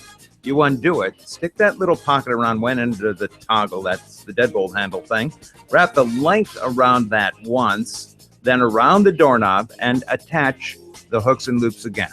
If you didn't do it backwards, and almost everybody does it backwards the first time or two, then always gets it right, you'll find that your deadbolt can't turn, not even with a key. Bottom line, for something that doesn't weigh much more than a shoelace, Super Grip Lock is incredibly strong at keeping out visitors who just don't belong. Marty Winston with a News Tips Bulletin Review for Computer America. Welcome back to the Computer America Show, 33 minutes past the hour, and we are here doing computer and technology news, brought to you by Slimmer Utilities. And yeah, we are continuing on about the story from Popular Science about the fireless matchsticks, and yeah. All right, so fireless matchsticks, and how the author, I guess, is kind of taking exception to this because he feels that if you're going to have a box of matches that are $30, why not just have a box of matches that also have the benefit of fire? Exactly. So I guess his point is that at the end of the day, you don't want to be caught out in the wilderness with a box of flameless matches. If you are in a survival situation or an emergency situation, it's probably better to have a flashlight, which I think are pretty common nowadays, and a box of real fire-making matches. Yeah. Look, they look cool. I understand where they were going with this, and as a concept, when you think about it, that's so neat. LED matches. Yeah, I mean, it looks great. It's a great presentation, but I think here, the reality of the actual product, when it came to fruition, I think the developers didn't realize that sometimes just a book of matches is all you really need. You don't really need, right? And $30 a book of $30 a book. I mean, they're very expensive to say. And at the same time, he also makes a couple of obviously very useful use cases. Some very niche use cases, including a flashlight in a pinch. Although I feel like the keychain LED lights out there pretty much have that covered. Not scaring a trapped kitten because that is a daily occurrence for some people, and rescuing trapped kittens is very, very important. And then also for kids, because honestly, this thing probably not a choking hazard. They could probably eat it and pass it, no problem. Yeah. So, it's like you said, that there's innovation with a purpose, and then there's innovation for the sake of innovating, which he felt it was the latter. That because they could do something, they did, even without necessarily fulfilling a purpose. This reminds me when and this is years ago, but I think it's in the same genre. I was managing a computer store, and the guy came and says, I want to buy. This is in the early days of I want to buy a personal computer so it'll keep track of when we play gin, it'll keep score of the cards for us. And I looked on and I said, just buy yourself a pad and a pencil and a little. You were a horrible salesman. Well, I said there are some things that just don't really translate to high tech. Sometimes the simple. But I don't like that story either. I don't like that story because what if that gentleman walked out with a PC, happy as all heck for buying himself a personal computer in 1983, and went on to write the code for the next great gin keeping, the next great gin score keeping software? No, not going to happen. But it's true, and it's today. I mean, there are some things. I mean, technology is a wonderful thing. It is. There's no stronger supporter for technology, but there's some things that just don't lend themselves to technology very well, and matches are probably one of them. Look, we have those little fire starters, and we have the there are devices out there, but for a book of matches, for goodness sake, just get yourself a book of matches. It's free and use them when you need them. This LEDs, it just doesn't make sense. But it was a good story. It was a good story. Yep. So yeah, good as in I think the author definitely wrote that very well, and it was kind of shed some light on the flameless match. Okay. For $30. Yeah, exactly. Okay. Do you take the next? That was my story, right? No, that was my story. Okay. All right. Well, then this one from Popular Science again. Dave Gershkorn. Twitter will not count links and photos as part of your 140 characters, making it a little easier to do tweets. Remember, we did a story not too long ago that Twitter was going to ditch the 140 character limit. The CEO was thinking of making it much, much longer. Well, evidently, Hey, Fort, are you paying attention? Well, he changed his mind and said, "No, we're going to keep it 140 characters on tweets."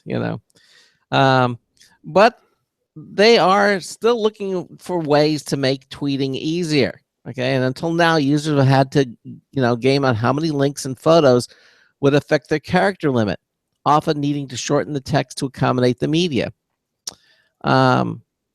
Well, right now, one of the columnists here says right now a tweet with both a link and a photo only has 93 characters available. But in the next 2 weeks, that's all going to change. Twitter will be excluding links and photos from the character count. This is huge news for anyone who loves Twitter. So they won't be counting the links and the photos in the character count anymore. So you can revel in your full 140 character limit on your tweet. Now, so there it is. That's the story. Twitter loves you, and they said, we're going to do this. So in about 2 weeks, all those links and photos will not count as part of the characters in your 140 character limit. Because hey, 140 characters, not much space, and anything you can do to save more of that's worth it. I've definitely run into the situation where the point of the tweet was to send the link out, but then you also need background because you can't just put a random link out and expect people to click it. You need to give people, the reason for the link, and those two, obviously, very easy to go over the 140 character limit. Mm-hmm. So welcome change. Yep. So, how about we move on to a violation of the Fourth Amendment? Oh, that sounds fun. All right, let's do that. Or Craig, which Fifth Amendment? I'm sorry. Which one is the one the right to not incriminate yourself? The Fifth. You take the Fifth. Yes. Okay, that's the Fifth Amendment. So. Yeah. Let's take a violation of the Fifth Amendment as we move into technology and the future. Yay! So, indefinite prison for suspect who won't decrypt hard drives. And that's what the feds say. So, they're, quote, "This is not a fishing expedition on the part of the government." All right. So, the U.S. federal prosecutors urged a federal appeals court late Monday to keep a child porn suspect behind bars where he already has been for 7 months, until he unlocks 2 hard drives that the government claims, include evidence. So the suspect, a Philadelphia police sergeant relieved of his duties, has refused to unlock 2 hard drives and has been in jail ever since a judge's order 7 months ago, and after being found in contempt of court. So the defendant can remain locked up until the judge lifts the contempt order. Seems a little bit wrong. So the government says Monday that he should remain jailed indefinitely until he complies. The authorities also said that it's not a violation of the man's Fifth Amendment right against compelled self-incrimination because it's a foregone conclusion that illegal porn is on the hard drive and he is only being asked to unlock the drives, not divulge their passcodes, which at the end of the day, I think it's almost the same thing. Yeah. Right? Yeah. It's like we're not asking for the password. We're just asking you to get in for us. I think it's the same thing. So, and that's where the quote, this is not a fishing expedition on the part of the government. So the suspect has not been charged with any child porn related crimes, yet he is in prison in Philadelphia's Federal Detention Center for refusing to decrypt 2 drives encrypted with Apple's File Vault software in a case that highlights the federal government's war on encryption. Hey, I got an idea. Why doesn't the federal government go to Apple and say, just unlock it for us? Because Apple probably doesn't have it. I don't know anything about File Vault. Yeah. But File Vault seems like something different. No, it's an encryption product that's right. But is it cloud based, or is it you download it on your computer? On your computer. Right. So then Apple probably can't help with that. And plus Apple had a whole deal with this not a couple weeks ago, saying that we don't hold the keys because we entrust people to have security. I was saying it tongue in cheek, Ben. Yes, I understand that. I know. Well. Anyway, so a federal magistrate has ordered him imprisoned until such time that he fully complies with the decryption order, and the man's attorney, who is a public defender, is demanding the appeals court immediately release his client from prison because he's being held without charges, which is exactly right. I mean, if he hasn't been charged with any crime so far, and he is just being held until he is forced to incriminate himself, how is that constitutional? How is that fair? Yeah. What an awful story that the federal government is doing to this guy. Yeah. Admittedly, being right or wrong. He's not a model citizen. Let's face it. Come on. Well, he was, let's see, what was his position? He was the police sergeant in Philadelphia. Yeah. Maybe not model, but still. Right or wrong, guilty or innocent, we have a reason for due process. We do. Yes, we do. And they are completely throwing that out the window until they can get this guy to incriminate himself. Yeah. That's not how you treat a U.S. citizen. He may be as guilty as the day is long, but prove it in the court. Prove it in the courts before you just imprison the guy. And if the evidence is overwhelming, besides the fact that they can't get into these 2 hard drives, then you don't need the 2 hard drives to put them away. Yeah. I mean, this is so out of the range of reasonable that it's amazing that this judge can order someone imprisoned indefinitely until he incriminates himself. Yeah. It's almost like reminds me of debtor's prison in the early England. Right, which made complete sense because, hey, you can't pay, so go somewhere where you can't pay continuously. Exactly. That obviously made absolutely no. Yep, that's why we have that. Yeah. So and they even had the government said they had a PDF were connected to the Mac Pro, and a subsequent forensic exam of the Mac Pro computer revealed that Doe had installed a virtual machine. Within the virtual machine, there were compromised images. I'm not going to go into them here on the show, but suffice to say that there were lots of a lot of file name titles that were obviously child porn related. So the exam also found a peer-to-peer file sharing software that was used to download the child porn and download more than 20,000 different file names and file extensions, all relating to this. So. And again, he probably is as guilty as the day is long. They have all this evidence. I'm just saying, go to court, prove it, and throw this guy in prison for however long you can. Don't just throw him in there until you get the evidence you want. That's not constitutional. No, it's not. So, the government, however, countered, saying that first of all, the defendant saying that he forgot the passwords, or he claims that he forgot the passwords and he can't open that he can't open them anyways. The government countered, saying that in fact Doe has multiple layers of password protection on his devices, and he has always entered his passcodes for all of his devices from memory. So Doe never had any trouble remembering his passcodes, never hesitated when entering the passcodes, and never failed to gain entry on his first attempt. So they can even check that. So, and here's the crazy thing was that the reason they threw him in prison, they're actually citing a law From 17. From 1789. Yeah. Literally over 200 years old. Yeah. About 227 years old.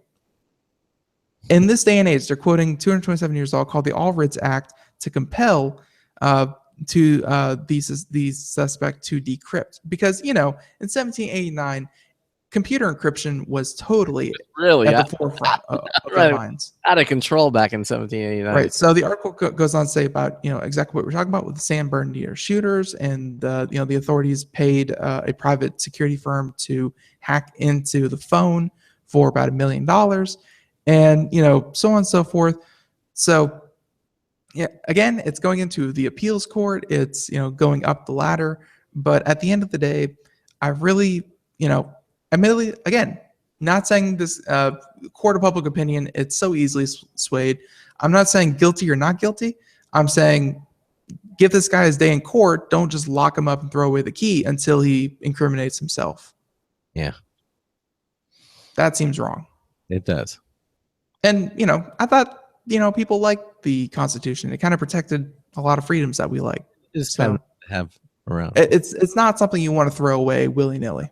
No, you don't. No. Okay. You know what MBTF is? No. MTBF. It stands for mean time between failure. This is a rating system that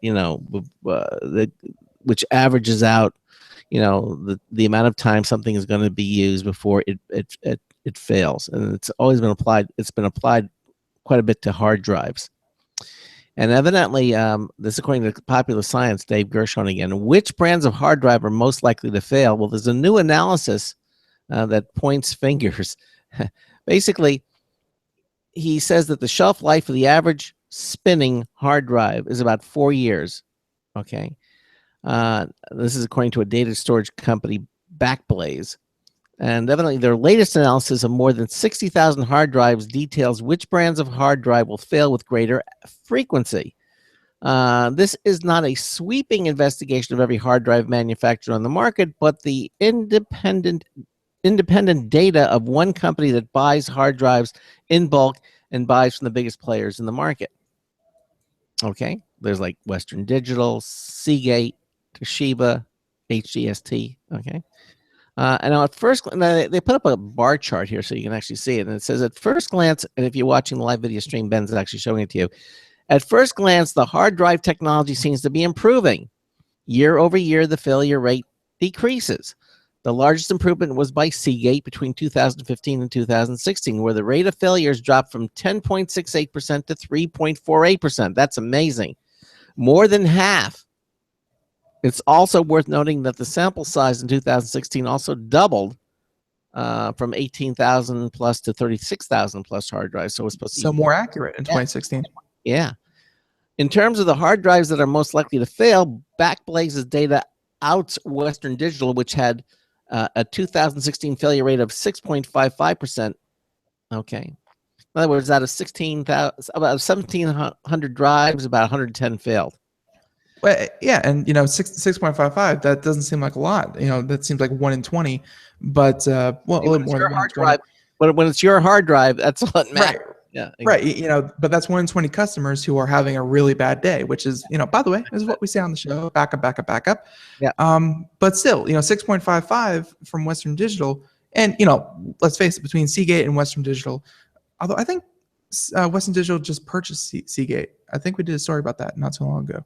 But 6.55 twice the other competitors, and HGST, 6 times what they were. So obviously Western Digital needs to up their game. Well, the drives least likely to fail, were made by HGST, which is a hard drive company owned by Western Digital that isn't targeted by a consumer market. HGST's drives also fail at a decreasing rate year over year, with a rate just over 1%. That's pretty darn good. Backblaze says that they'd like to order more of these drives, but the company isn't able to take orders that large.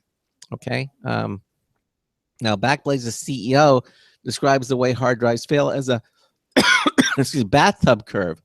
Hard drives usually fail at the beginning of their lifetimes or around 4 years old. All right, if they're going to fail really quick, right at the beginning of their life. That's very true. Or around after 4 years. If they survive past the year, there's a good chance they'll make it the expected lifespan. Because if there's a manufacturing flaw, then that flaw is going to come out really quickly. Yeah, it is. Backblaze considers its hard drive failure when the drive will no longer spin or connect to the computer's operating system, will not sync with other disks, or display signs highly correlated with imminent failure, like ticking. Tick, tick, tick, tick. That's the sign your hard drive is getting ready to go. So there it is. Western Digital purchased SanDisk in 2015. That story we did. I'm just trying to figure out how all these companies tie together, and I want to say that Western Digital actually purchased Seagate, but I'm trying to find the the actual source of that before I just go off saying that. But yeah, like I want to say that at the end of the day, they have different, these companies have different names, but really, at the end of the day, all of them or almost all of them get their parts from the same. Okay, we have a barking incident. So while Ben is getting that under control, I'm going to go ahead and take a next story here from Popular Science. Something called Snips, which is a virtual assistant that doesn't talk back. Okay. Science fiction has enwrapped the world with conversational artificial intelligence. Iron Man's Jarvis is the most notable culprit.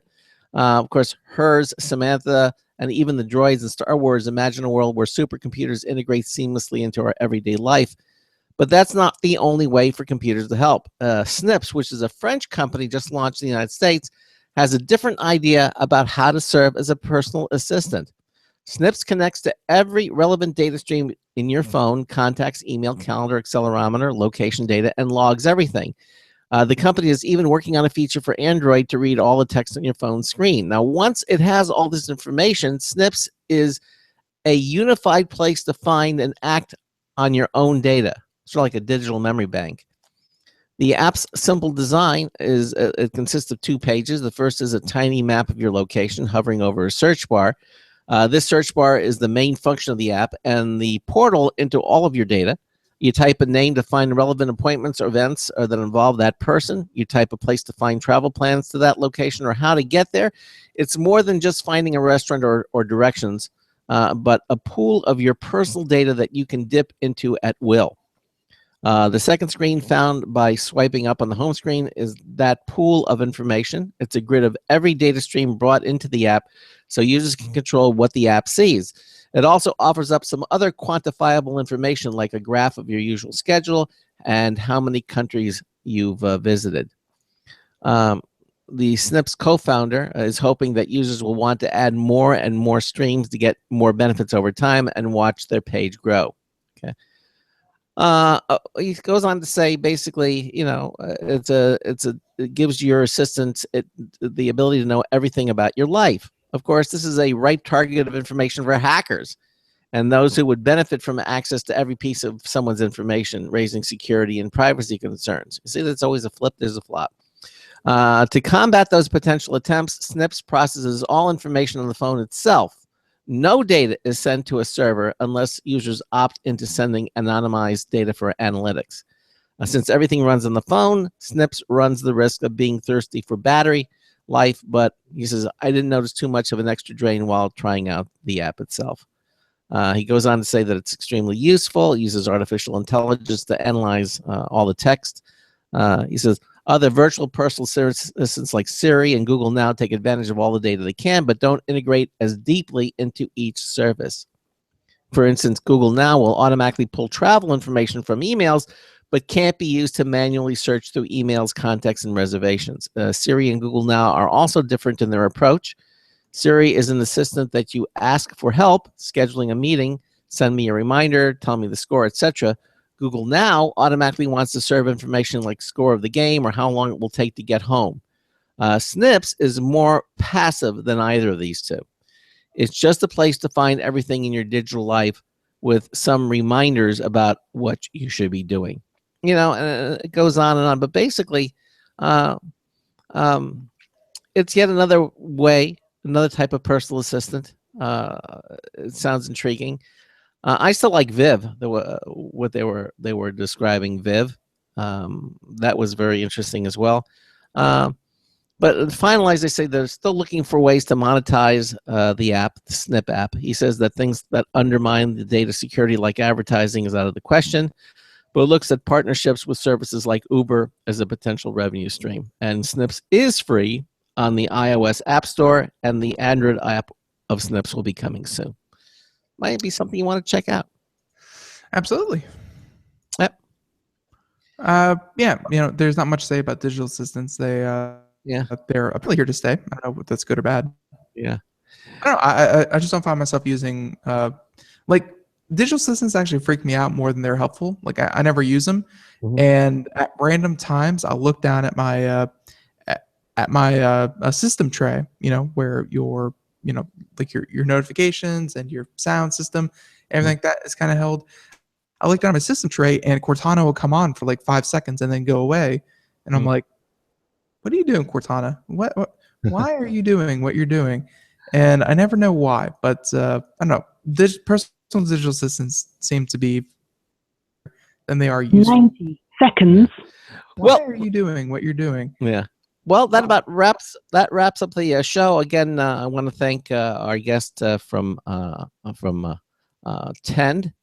And tomorrow we're going to have Dariush Derek-Shani. And I never know why, but I don't know. This personal digital assistants seem to be than they are useful. 90 seconds. Well, Dariush Derek. What are you doing, Craig? Yes. I think you have an echo. Okay, well, that about wraps up the show. seconds. Again, I want to thank our guest from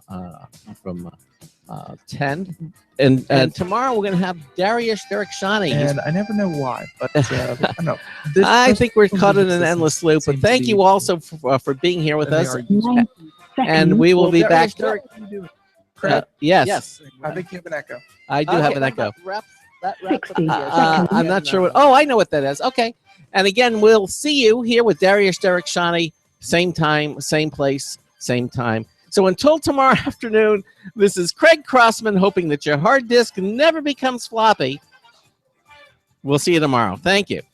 Very smooth, Craig. I know. Hey, we try. But we came clean in the end. 10 seconds. We'll see you tomorrow.